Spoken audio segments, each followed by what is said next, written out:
What's going on, y'all? It's your boy Roliver Queen. I'm nice and chill on the bed right now, and I got my comics right here.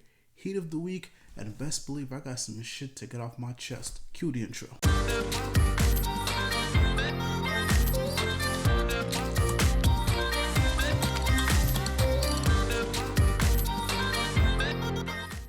If you guys haven't already, please hit that like, please hit that subscribe button, and turn on your notifications so you're always in the loop whenever I drop new videos. Now let's jump into these comics. Alright, first up is Justice League 53. It's written by Joshua Williamson and art is done by Zermanico. This was a great issue. What I love about it right off the bat is that if you're not following death metal, it's okay. They fill you in with the first couple of pages. They fill you in with what's been happening with Nightwing, and you can just follow this entire story, and it's going to lead into Death Metal 5. And if you don't want to follow Death Metal, that's okay as well. But again, this miniseries, it's looking like it's going to be off to a great start. And another thing that I love is that, it's not the same old tired ass Justice League team. Listen, I'm tired of seeing Batman, Wonder Woman, Superman, The Flash, Hal Jordan. I'm tired. We've had, especially in Rebirth, we've just had a bunch of hit or miss runs with that team. And again, I'm tired.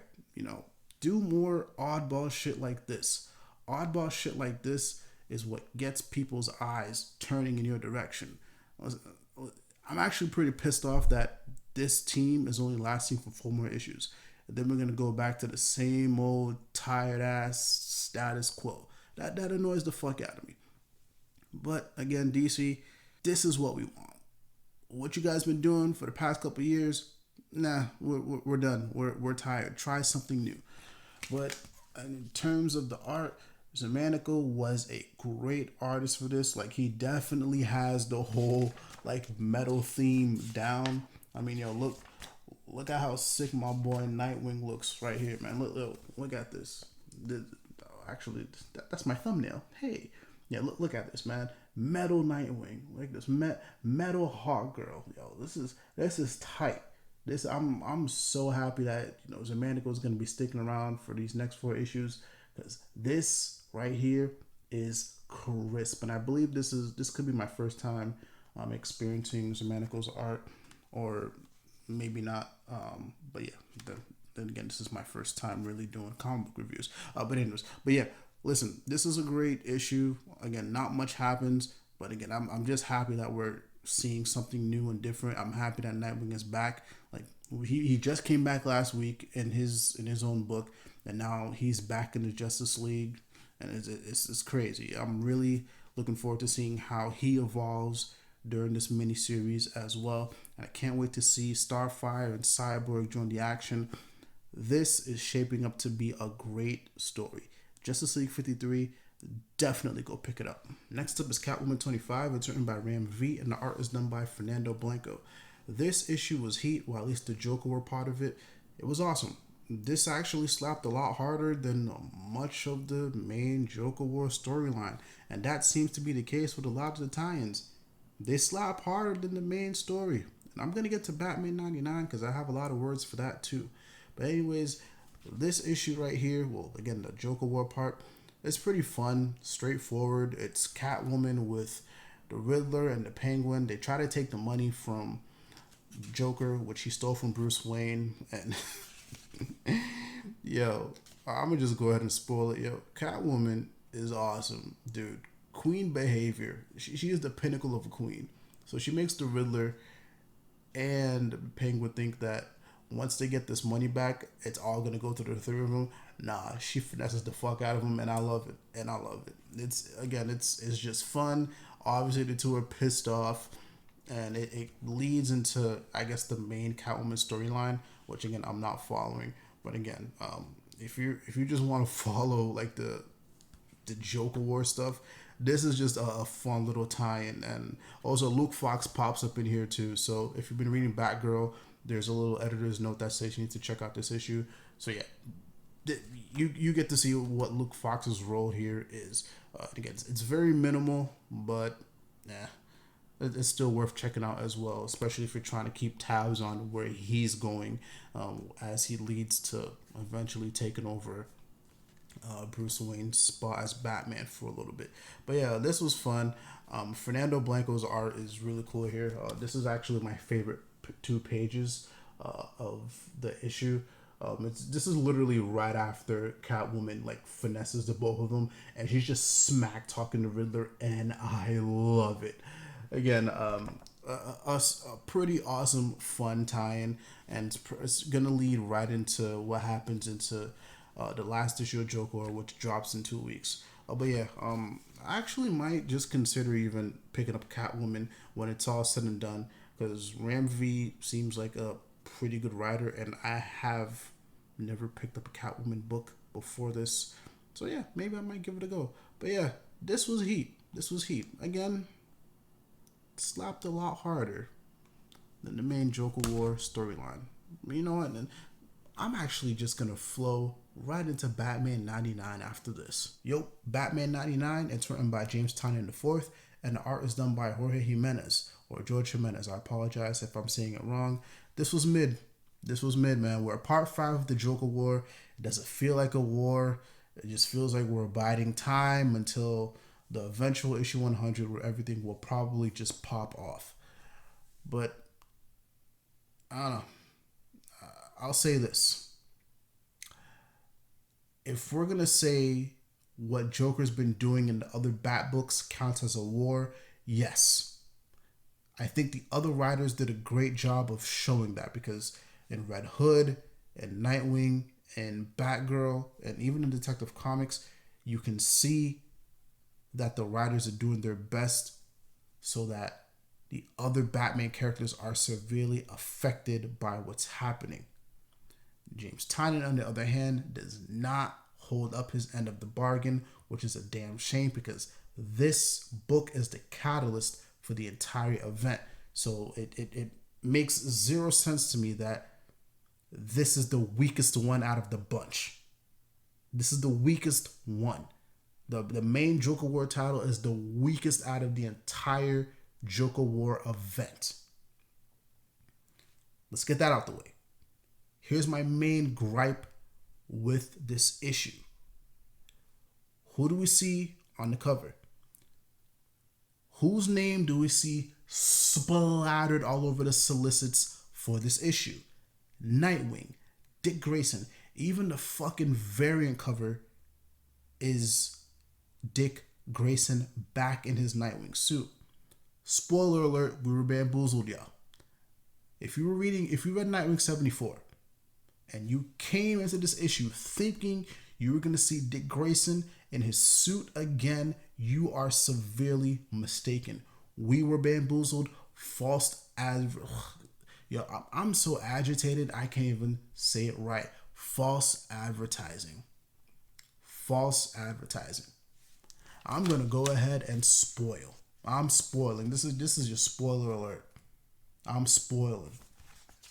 This is what was hyped up. This right here. The Nightwing suit is here. Is Dick Grayson wearing it? Nah. No. But you would think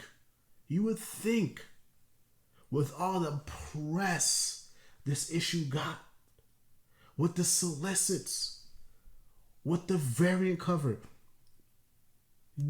this, you would think it would be more than this. No, this is it. This is the Nightwing return, y'all. This is what Tynion has hyped up since the beginning of his run. This right here. Now, I'm going to be fair. I'm going to be fair. Will we see Nightwing in his suit during this run? Yes. And it will probably be at issue 100, which is going to drop in 2 weeks. But again, there was a lot of anticipation, especially from Nightwing fans. Nightwing fans who have dealt with enough over the last couple of years. There was a lot of anticipation, especially on our end, for this issue. And we were bamboozled. We were led astray. This is beyond me. Shout out to Haha Davis. Because his words are the only way that I can describe how frustrated I am with this issue. Don't do this again. Don't do this again. Be truthful, man. Be truthful. Don't splatter Dick Grayson all over the covers and the solicits and to make us think that we're going to see his return when we really didn't. I'm going to say some positive things. The art is great. It's great. Jimenez is a stellar artist. But also at the same time, two things can be true. Jimenez is a great artist, but DC is using him poorly. This is the second event where Jimenez has done art and it's just been a waste. Justice Doom War. Hyped up. Justice League versus Legion of Doom. Oh my gosh, this is great. This is going to be earth-shattering. Jimenez draws. Story doesn't hold up. Doesn't hold up. Stop wasting the man's talents. This entire event, Jimenez pours his heart out. This shit is something out of a movie. That's how great his art is. But the story doesn't hold up.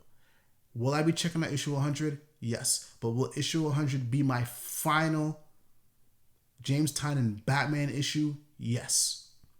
I will be checking out the John Ridley mini. I'm going to check that out. And I'm going to be checking out the Joker Warzone. But after issue 100, I'm done. I'm done. So far, looking back, this entire run has been mid, and I'm not spending my money on this anymore. And I think the Dick Grayson stuff was just the nail in the coffin for me, man. This is mid. This is mid. Again, false advertising. Great art. Batman 99. All right, next up is Seven Secrets issue 2. It's written by Tom Taylor and the art is done by Daniele Dinoculo. This was my favorite of the week. This is wholesome as hell. A lot of emotions. And man, I cannot wait for issue 3. Here we find out about the backstory of Casper, the main character. And man, yo, you just get wrapped up in this world. Like, this world that Taylor has started here and that Dinoculo is bringing to life with his art. It's amazing. I love the characters, especially the ones that might come into play later on down the line. I love the world building. I love the backstory of Casper. It's really sad, but it's also fun, and it really does hit you in the feels, especially when he actually meets his parents for the first time. And man, like when you read this, if you haven't already, you're definitely going to feel a little something right here. I definitely did. And yeah, listen, I cannot wait for issue 3. Like it actually bothers me that this is a monthly title, but at the same time, if this is the heat that you're going to give us monthly, yo, take your sweet ass time, fellas. Please take your sweet ass time. We are in no rush. And also, yo, shout out to Taylor, man. Like, I love his work on Deceased, and I think he does great with handling stuff outside of continuity. But it's good to see him flex his muscles in something that's like in his own world. And again, Dinoculo just does a great job of bringing that to life. I mean, I don't even know what pages to show y'all, because Dinoculo just doesn't miss. He don't miss. Even when shit's not popping off, he don't miss. I love these character designs, man. And again, I'm familiar with his work on Power Rangers. But again, here it's great to see him working with another writer and just bringing that writer's completely original vision to life. So again, actually, I'm looking more forward, to the action stuff, because I think Dinoculo does great here. But even in this pretty mellowed out issue, he just does a great job, man. So it shows that he's versatile. It don't gotta be the rah stuff all the time. He can get in his sweet bag too, which is great to see. But listen, I can keep going on and on. This is my favorite of the week. I am so sad, but also so happy at the same time that it's a monthly issue. Again, Seven Secrets issue 2. Please go pick it up. This is stellar quality content right here. All right, next up is Excalibur 12 and X-Men 12. Hickman's writing X-Men. Yu does the art here. And Tini Howard writes the book, and Marcus To. Well, Marcus To. Yeah, he does Excalibur. Yeah, you have to read Excalibur to read X-Men. So this is the only reason why I picked up Excalibur. I'm not reading Excalibur.